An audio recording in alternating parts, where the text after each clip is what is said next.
시편 116편의 8절 말씀을 같이 보시겠습니다. 주께서 내 영혼을 사망에서, 내 눈을 눈물에서, 내 발을 넘어짐에서 건지셨나이다.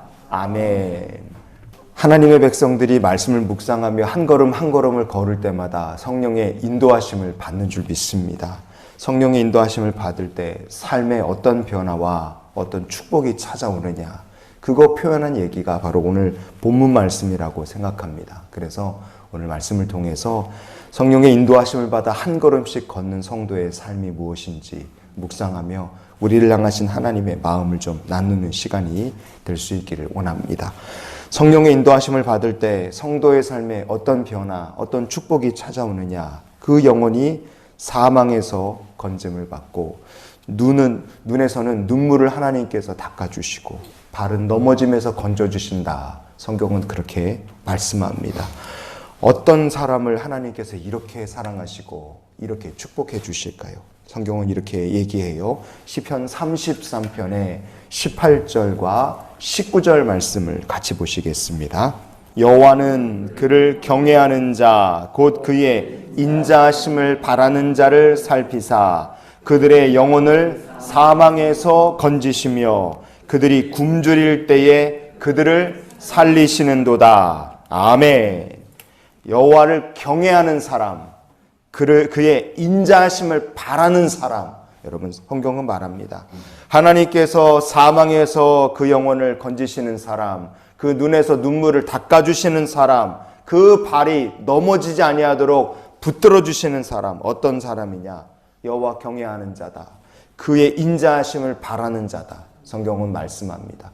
저 여러분의 삶이 이렇게 하나님을 경외하고 바라는 삶이 될 수 있기를 원합니다.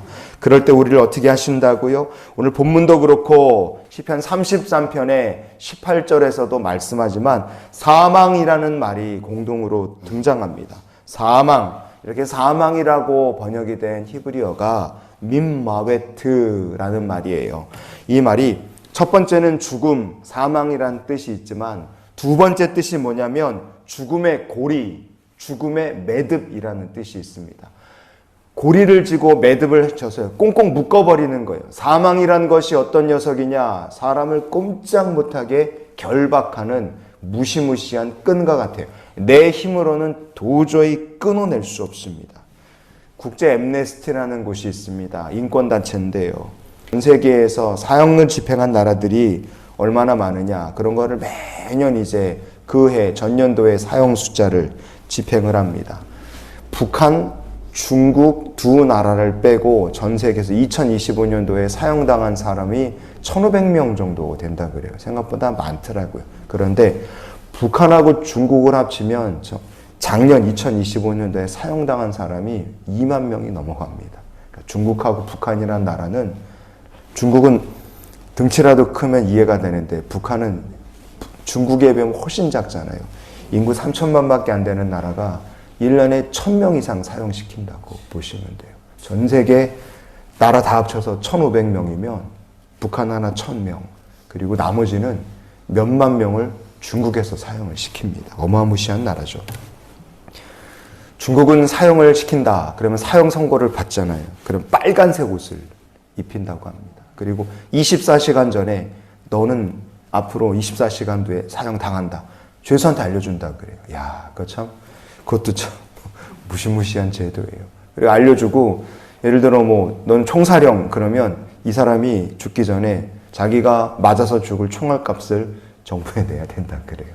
자기가 죽을 총알값을 낸다. 이게 참, 식구들 입장도 그렇고 사형당하는 사람 입장에서 보면 정말 끔찍하고 정말 두려운 일일 겁니다. 시간이 딱 되면 이거 꽁꽁 묶어서 줄에 딱 묶인 채로 사형장에 이제 끌려가서 사형을 당하는 겁니다. 중국만 그러겠습니까? 전 세계 어느 나라든 사형을 당하는 사람은 꽁꽁 묶여서 어디를 도망도 못 가고 움직이지도 못하게 하고 그냥 그대로 죽음을 받아들일 수 없게 그렇게 만든다 이거예요. 여러분, 그게 민마웨트, 사망의 고리, 사망의 매듭이라는 말과 똑같습니다. 사람은요 꽁꽁 묶여 있어요. 뭐에 묶여 있습니까? 원죄와 자범죄라는 줄에, 사망의 줄에 딱 묶여 있습니다. 꼼짝을 못해요. 움직일 수 있느냐, 풀어낼 수 있느냐, 안 됩니다. 그런데 사망을 기다리는 사형수를 판사가 와서 이 사람 죄 없다, 풀어. 그래갖고 줄을 딱 끊어주면 그 사람 자유를 얻을 수 있는 것처럼 우리가 원죄와 자범죄에 묶여있고 시간 지나면 사망의 권세 아래 이 사망이라는 형벌이 집행될 수밖에 없는 우리들이지만 우리는 지금 어떤 상태입니까? 나의 재판장 되신 하나님께서 오셔서 우리를 꽁꽁 묶고 있던 원죄와 자범죄라는 흉악의 결박을 딱 끊어주신 상태입니다. 여러분, 그게 바로 구원받은 성도의 상태인 줄 믿습니다. 우리는 묶여있던 사람이었으나 재판장 되신 하나님께서 오셔서 줄을 풀어주신 거예요. 어떤 사람들을 하나님께서 그 흉악의 결박에서 풀어주시느냐? 성경은 말합니다. 여호와를 경외하는 자다. 풀어주시면서 눈에서 흘렸던 그 수많은 눈물들을 재판장께서 닦아주시는 거예요. 이리 넘어지고 저리 비틀거리며 흉악의 결박에 묶여서 살 수밖에 없었던 사람을 다시 일으키시고 넘어짐에서 건져주시는 거예요. 어떤 사람들입니까? 여호와를 경외하는 자, 여호와를 의지하는 자들을 하나님 그렇게 풀어주시고 다시 일으켜 세워주시고 눈에서 눈물을 닦아주시는 줄 믿습니다. 다니엘의 세 친구 느부갓네살 왕이 만든 신상에 절하기를 거부할 때 느부갓네살 왕은 그들을 꽁꽁 묶어 결박을 해서 풀무불 가운데 집어넣었어요. 그러나 성경은 이렇게 얘기를 해줘요. 다니엘 3장 우리가 23절 읽고 그리고 25절 읽겠습니다. 먼저 23절부터 이 세 사람 사드락과 메삭과 아벳느고는 결박된 채 맹렬히 타는 풀무불 가운데에 떨어졌더라. 25절 왕이 또 말하여 이르되 내가 보니 결박되지 아니한 네 사람이 불 가운데로 다니는데 상하지도 아니하였고 그 넷째의 모양은 신들의 아들과 같도다. 아멘. 결박한 세 사람을 집어넣었지만 느부갓네살 왕은 맹렬한 풀무불 가운데 결박되지 아니한 네 사람을 봤다고 이야기하고 그 네 사람이 불 가운데로 다녔노라. 성경은 말합니다. 성도 여러분, 사망의 권세가 믿음의 사람을 결박할 수 없고 사망의 권세가 주님이 함께 하시는 사람들을 결박할 수 없음을 믿으시기를 바랍니다. 마태복음 27장 2절 말씀을 보면 결박하여 끌고 가서 총독 빌라도에게 넘겨주니라. 예수님이 어떻게 되셨는지를 성경은 얘기합니다.